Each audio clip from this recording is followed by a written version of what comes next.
Hello students, welcome to account class. हम admission of a new partner chapter कर रहे हैं और इस चैप्टर में हमें कुछ एडजस्टमेंट करनी सीखनी है, जिसमें से 3 एडजस्टमेंट हम ऑलरेडी सीख चुके हैं। इस चैप्टर में हम 4th एडजस्टमेंट करना सीखेंगे, accounting treatment of reserves and surplus. Admission of new partner के केस में रिजर्व एंड सरप्लस की अकाउंटिंग ट्रीटमेंट बिल्कुल वैसी ही है जैसे हम लास्ट चैप्टर में सीख चुके हैं। अगर आपने लास्ट चैप्टर को ध्यान से किया है, इस चैप्टर में रिजर्व एंड सरप्लस की अकाउंटिंग ट्रीटमेंट आपको ऑलरेडी आती है। तो लास्ट चैप्टर में रिजर्व एंड सरप्लस की अकाउंटिंग ट्रीटमेंट 2 केसेस में की जाती थी। अगर पार्टनर्स रिजर्व, सरप्लस, प्रॉफिट्स और लॉसेस को अपने कैपिटल अकाउंट में ट्रांसफ़र करना चाहते हैं तो हम ओल्ड रेशियो यूज़ करते थे, और अगर reserve, surplus, profit and loss को पार्टनर्स अपने कैपिटल अकाउंट में ट्रांसफ़र नहीं करना चाहते हैं तो ऐसे केस में हम सेक्रीफाइस रेशियो यूज़ करते थे। But admission of new partner के केस में हमें सिर्फ यही केस करना है। इस चैप्टर में हमें इस केस को ध्यान में नहीं रखना है।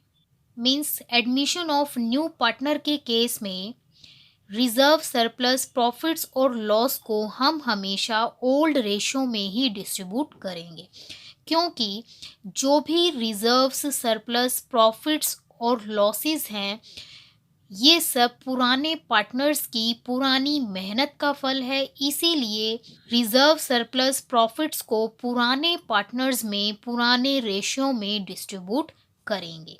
तो एडमिशन ऑफ न्यू पार्टनर के चैप्टर में रिजर्व एंड सरप्लस की अकाउंटिंग ट्रीटमेंट हम 4 पॉइंट्स में समझेंगे। पहला केस है व्हेन प्रॉफिट्स और रिजर्व्स आर गिवन।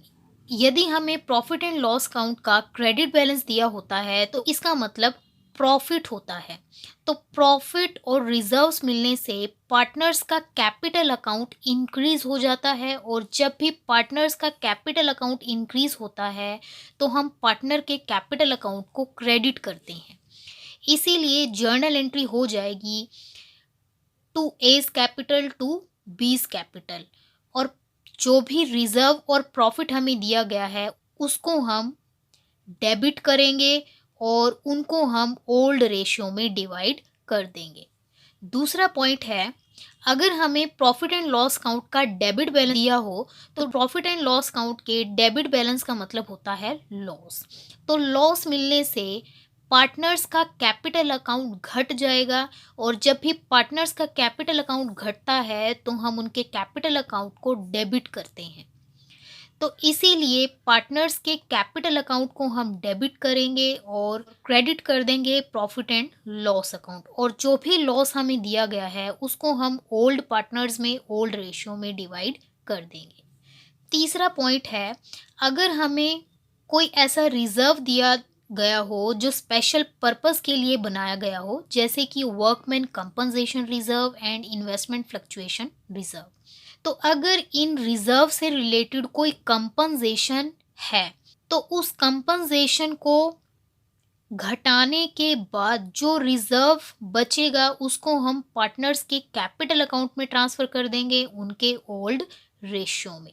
अगर इन रिजर्व से रिलेटेड कोई भी कंपनसेशन नहीं है तो हम रिजर्व की पूरी अमाउंट पार्टनर्स के कैपिटल अकाउंट में ट्रांसफ़र कर देंगे। फोर्थ पॉइंट है employee provident fund and employee saving account. तो employee provident fund and employee saving account ये हमेशा लायबिलिटी होता है। एम्प्लॉय प्रोविडेंट फंड होता क्या है?